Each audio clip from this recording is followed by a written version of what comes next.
Good afternoon, traders. This is Christian Farmer, StockMarket Trade Group, and this is your end of day, end of week, and end of month video for the month of January. Risk disclaimer in front of you. Everything that we're going through is for information purposes only, not giving out any advice or recommendations. Everything that we're going through is for information purposes only, not giving out any advice or anything of that nature. So please read the full risk disclaimer there. So I'll talk just briefly about today, but I want to get to the month, and I'll talk about I do a P&L review for members, and I'm just going to make that. I usually do two videos, and after today's price action, I'm just not up to doing two videos, so it's just gonna it's just gonna be one today. So clearly there was a reversal off of the tariffs today. But I think also we were kind of seeing just a weakening of the tape prior to that too. Not, of course, as dramatic. I mean, you can see exactly where those tariffs came in right around 115, and that's a major move down here, and quite different from what we did yesterday, where the market kind of sold off a little bit, and that was in, I believe that was here where we sold off a little bit, but we like retraced half that. I honestly thought that that was going to happen too. I didn't think that we were going to get as dramatic of a move because I think that the market is already aware of tariffs, but I think that there's other things going on here too. I think that the market is just at these points where we've got like very like a choppy situation going on. Meaning like this over the last month we've seen some highs and lows, and this is a range bound tape. We made our highs back in the middle of December. And we've had several attempts in here for this is just the Qs, by the way, and I'll talk about the S&P, but we had several attempts here. Remember, the reason why I've got these trend lines in here is I talked for a while about the Qs making lower highs. Well, we punched out and made a new high, which was right at the end of last week, and then we fell. We had a ridiculous move on Monday, clawed back up here, and then got rejected again. So for now, like the market is just, I think is just sideways, and we've got ranges. Now, that's very difficult if you're a trader like myself, which is more of a trend trader, where you're waiting for the turns to happen. You're not timing the bottoms or the tops. It's a little bit more of a difficult market, and I have to make adjustments to this market because, doing what I normally do when we have this type of a market. This is where I make my money generally, when we're trending. I do very well in those environments. Now, of course, those environments, to be realistic, we're not always going to get this smooth up type of move, which is again where I really kind of crush it. When we've got this type of moves, I generally don't do as well. So that requires me making more adjustments in this tape, and understanding that you really need to be selling the rip.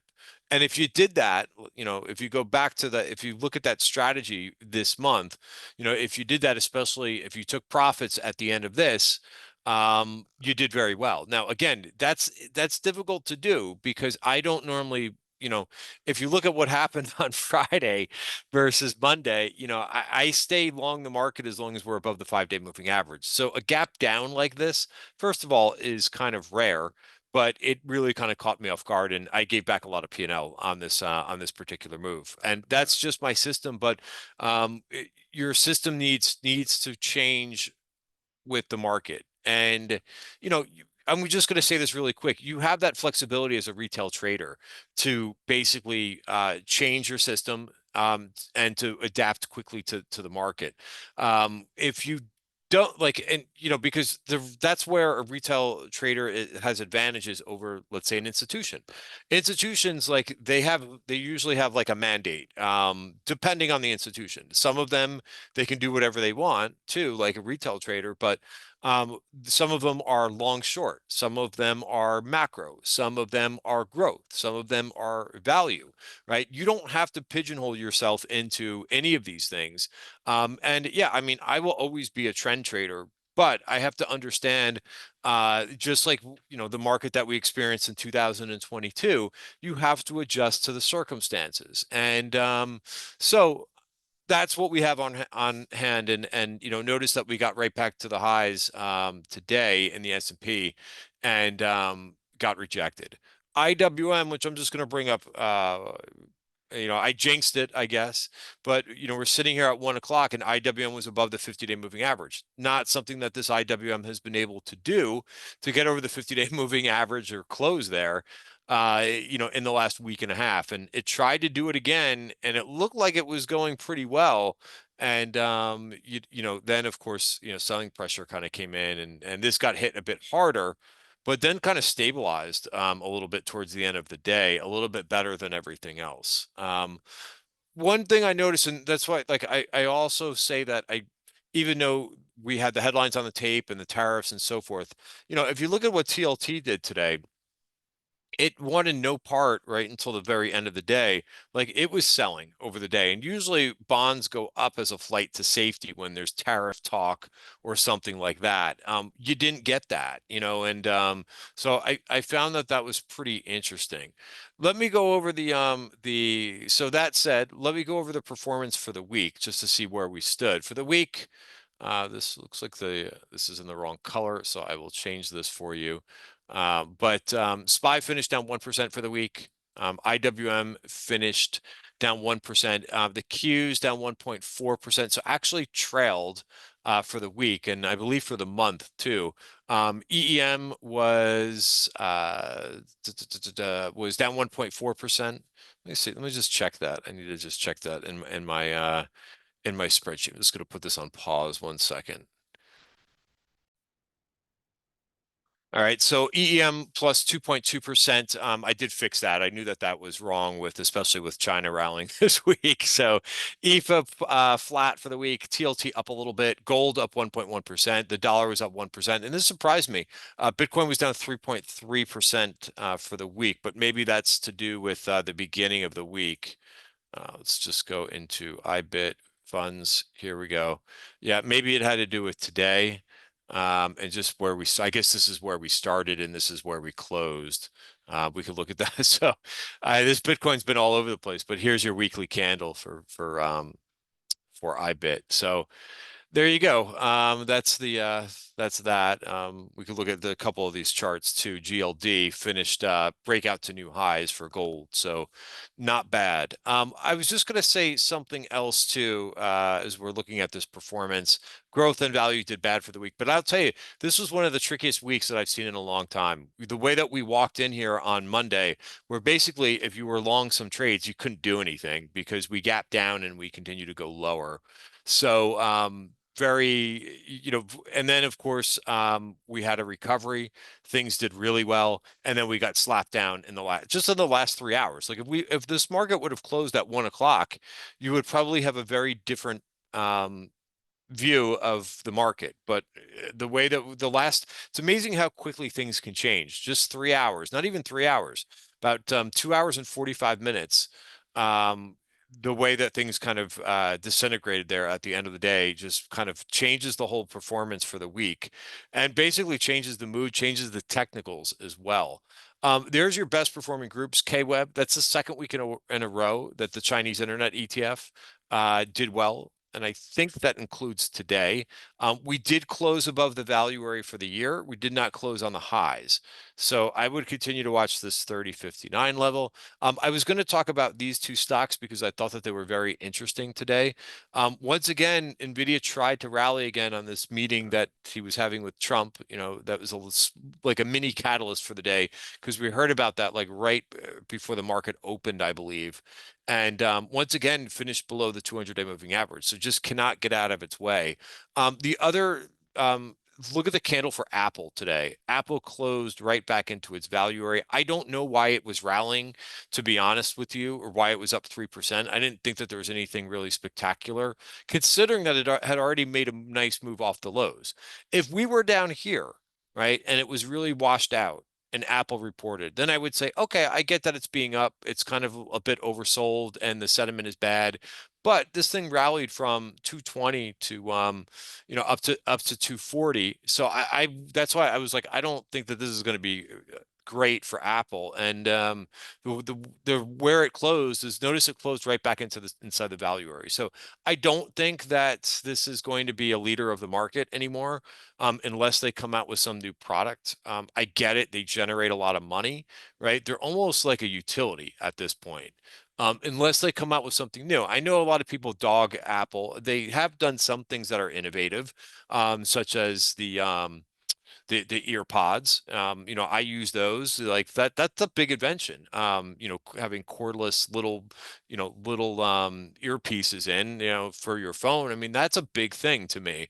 But I get it. It may not have moved the needle going forward for them in terms of their previous innovation in years past. So, but I do view it, if they don't come out with anything new, they're kind of like a utility, right? They're going to collect money from, slow upgrades of their iPhones. It's a slow upgrades because there's not a lot of new features. And they have the App Store, which just generates money for them too. So they need to come out with something a bit more exciting. And until then, I think this chart probably goes sideways for a while.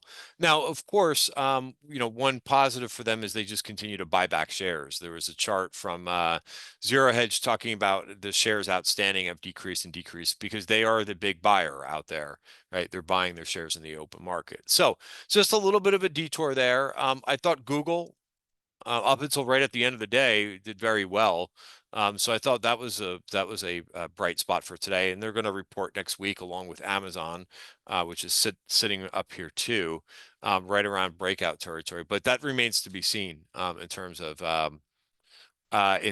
whether or not they're going to break out. It's going to be based on their numbers. Another thing that I will say is I think I've got for earnings, we are seeing strong earnings. I've got about 35 to 40 names already on our earnings strength list, gap list. And there's also been a lot of names that have been missing too, which is, and I think a little bit more than the last quarter. We're seeing some harsh moves. A couple moves this week. ServiceNow, for example. There's a few I can go up and down the list. Like UPS. Which clearly is not competing very well with Amazon. Deckers had a horrible move today, closed on the absolute low.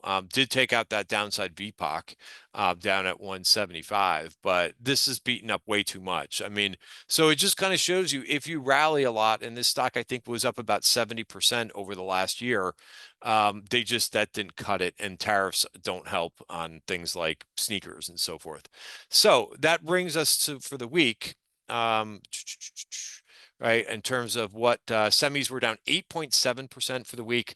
I mean, that's a big move down, considering like you just couldn't cover that. If you had a lot of semis, which I did have a few semi names coming into the week, but down 8.7%. Also, energy did really poorly this week too, down 5%. That was your market leader up until about 2 weeks ago. Communications did well, so you got a couple sectors that did well this week. Banks did okay this week. Consumer staples were in there. I mentioned communications, and gold miners had a big week. And here's your international, kind of a mixed bag there. Taiwan was down 4%. That's mostly on Taiwan Semi, which is a big component in there for the month. Now here's where it gets even more interesting. Let's see, what did I do with this spreadsheet? Let me just pause this video 1 second. All right, so let's talk about where the indices finished for the month. You could just look at this instead of month to date. Now, I'm not sure if this captures today, but the mid caps did well today. And again, I don't think this does. Let me just match this really quickly. I'm just going to look to see. Sometimes this doesn't capture today's performance. So if we go 12/31/24. The Qs were up 2.2%. So yeah, that's right. Okay, so year to date, the mid caps outperformed, up 3.7. Very interesting because you hear so much about the small caps. Oh, it's going to be the small caps here. It's going to be the small caps here. I don't think I'm going to go out on a limb, and I'm going to say I don't think it's going to be the small caps here. Could it be the mid caps here? Yes, I think it could be the mid caps here. right? So I think this has a chance to outperform. Now, again, this is still a tough looking chart. It is above the value area. It fell today, but I think this has a chance, and I think the equally weighted S&P has a chance to outperform. Now, I don't think that they'll be up 20-30% this year, but I think that they could have a chance to beat the SPY and the Qs. So I will put RSP in here. I don't know. I thought I had it in the spreadsheet, but take a look at what the ARK ETF did, as well as the IBD 50 ETF did. Very, very well. Right. And you know, ARK, I'm not going to really go too far into this one, but you know, ARK is like one of the worst stock pickers, other than getting Tesla right. Credit where credit's due. They got Tesla right years ago and went on a limb on that and made a big call. Other than that, they've been a serial underperformer, but not this month. This month they did very good. Um, Value outperformed growth, up 4.4% versus growth. Your small caps, it looks like small cap growth did a little bit better. Bonds were up a 0.5%, and Bitcoin still finished up 8.8% for the month, which is very good. Um, so I wanted to just go through that performance, and then we could look at sectors. This is really interesting.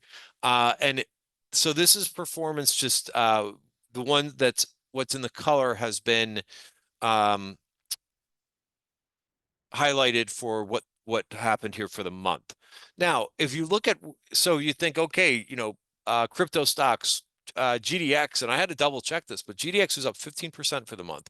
Medical devices, that may be a surprise to some. That's something, that's a chart that I posted on Twitter a couple times, up 9.4%. I have ITA.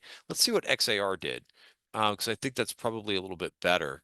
Nope, ITA, I'll keep that. I keep ITA in there. ITA was up about 7%. That's aerospace and defense. That did well. Travel did well, or leisure. Agriculture names did very well.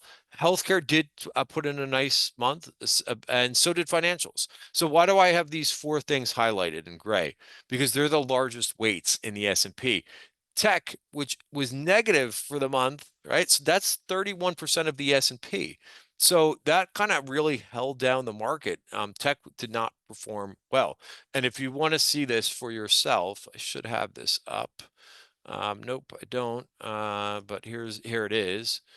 And we're going to bring up, so what we're doing here is we're bringing up the weights of the S&P, because the higher the weight, the more that things are going to affect the SPY, right? Because it's market cap weighted. Financials are 14%. What did financials do? They did a nice quarter, up 6.5%, right? You've got a couple of these sectors that are kind of the same or close.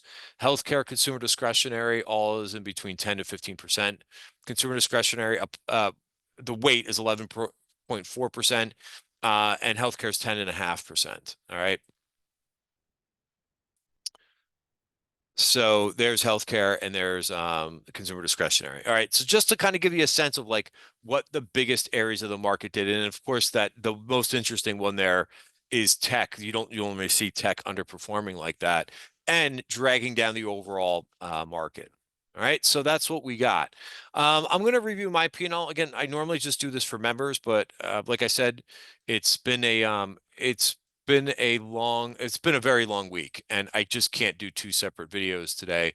So bear with me a little bit. Again, this is for information purposes only, but here's where I finished for the month, up 3.3%. I gave back, this week was not good for me. I gave back P&L on Monday. Monday was one of the worst days that I've had in a long time. Today wasn't a particularly good day because I tried trading some Qs. I thought today would recover today, and I lost money on that. I also lost out on a couple day trades today too. So this Monday was bad for me, and today was not good. Now I made money Tuesday, Wednesday, and Thursday, but a lot to overcome. So I'm going to go over. So if you're new to this, I'm going to talk a little bit about. And by the way, like this is fine. I outperformed. I just didn't outperform as much as I was at like 12 o'clock. I would have been up about I don't know, close to 5% or something. So that's on me. That's my fault. And these are things I have to understand too, that these end of months for me, for whatever reason, the last trading day of the month for me is not good. This happens to me quite frequently, and I just thought today would looked calm today. I didn't think that there was really much of a reason to think that this would be that today was going to unfold like it did, but it didn't, and I was wrong. And you're going to be wrong a lot in this market, but the main thing is to make adjustments. So the main thing is like this review step in the process. It's very important. Some people keep trading journals. Some people put all their trades in Excel. Some people use software for it. Whatever your process is, make sure that you do this review step. Go through your biggest winners, go through your biggest losers. The goal is to what I refer to as not to have any number four type trades, right? We know that all trades are going to enter into are gonna the outcome is going to be basically one of four ways, one of five ways if you include like a trade could be flat, right? But it's either you're going to have a big winner, you're going to have a small winner, you're going to have a small loser, or you're going to have number four, a big loser. And my goal every month is to not have the number four. Now, you're going to get a little some from time to time. It's not going to be your fault. You're going to get a little bit unlucky. And I kind of feel like that's how Monday was for a lot of people, including myself, right? We gapped down. Some things were down 20, 30%. I held I held three semiconductors. I had Broadcom on. I had and I think Broadcom, I hit two targets, either one or two targets. I had CRDO on, which fell like 25, 30%. Luckily, I hit two targets, so I had basically only 50% of the trade on. And I had Taiwan Semiconductor, which I had just literally added on Friday. So that hurt me. I also had a small portion of NBIS on. So I've had like, that was, like I said, one of the worst days that I've had. And I really haven't encountered too many problems like over the last, since I started Tribeca Trade Group like 7, 8 years ago. I really haven't had too many days like that where we gap down and it's a lot of your positions. I've really kind of perfected this where I normally don't have that, but hey, there's always outliers. It could be one individual name too, that news comes out overnight and you get smoked. But like I said, those are outliers. So what happens is sometimes these things people they scar people emotionally, and they're like, oh, I'm never holding overnight. Just keep in mind, that's not how it normally works. And I wouldn't get scared off by what happened on Monday morning with the DeepSeek stuff. Because these things, like I said, over the last, 7, 8 years, and even when I was an institutional trader, you don't normally have gap downs like that. So unfortunately, it's part of the game, but you have to recognize that actually the majority of gains, when you look on average, happen in the overnight market. So just something to keep in mind. But yes, I try to avoid number four. Unfortunately, I had a few of those, and they're right here, right? And Taiwan Semi should be in there too. I didn't put CRDO in here because, but like I said, I took half off for good profits, but I'll put it in there. Winners. Let me just keep going here, and in case there's anything else I want to cover. There's a couple rules in here that I do, and I review all these, but I'm not going to do this in this video. Um, Here's what I talk about: staying flexible. I like to get a first target in.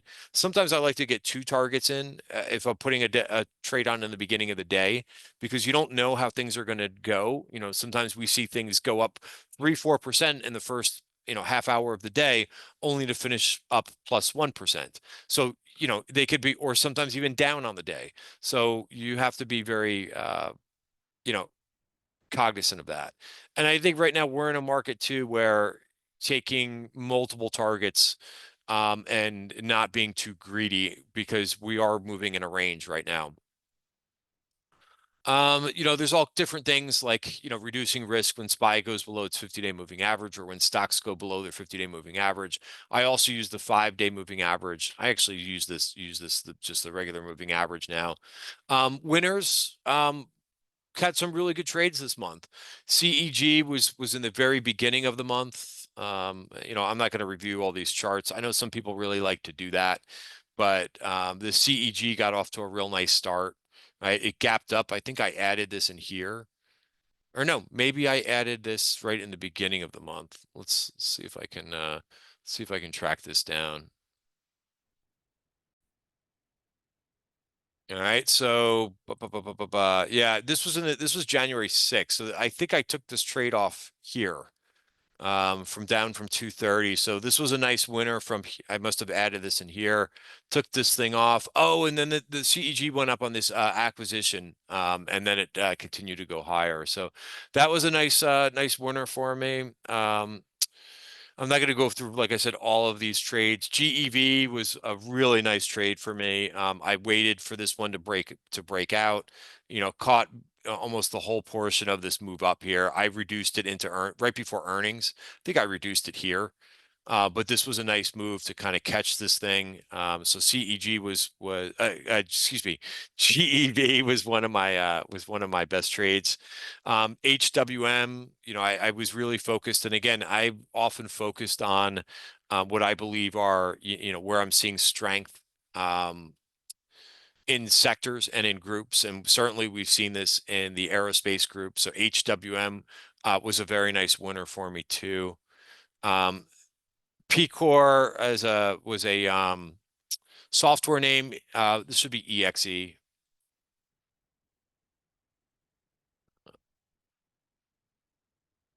right? Nice move here. All right, I basically capture that. Again, all this is in our trade blotter in Slack, which you can go through.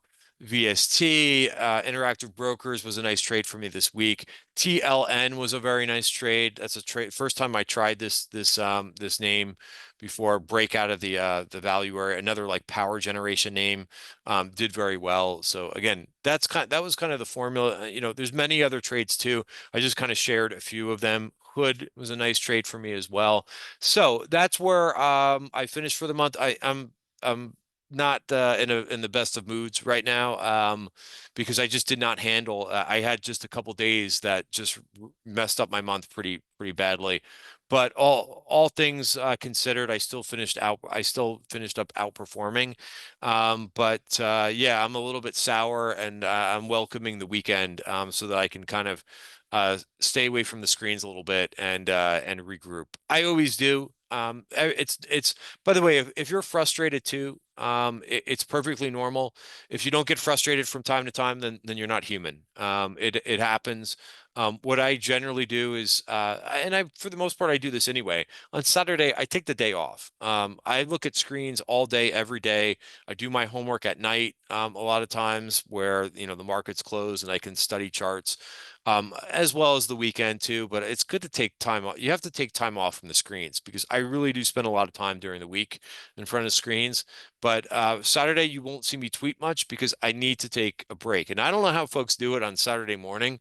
I need that break. I need that air to basically get away from the screens. I don't know how folks do it where they're tweeting on Saturday morning. So I give people a lot of credit for for doing that.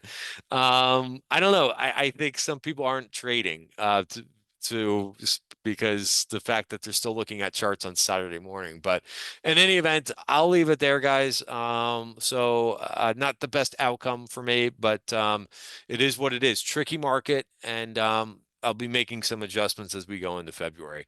Have a great weekend, everybody, and I'll see you on Monday.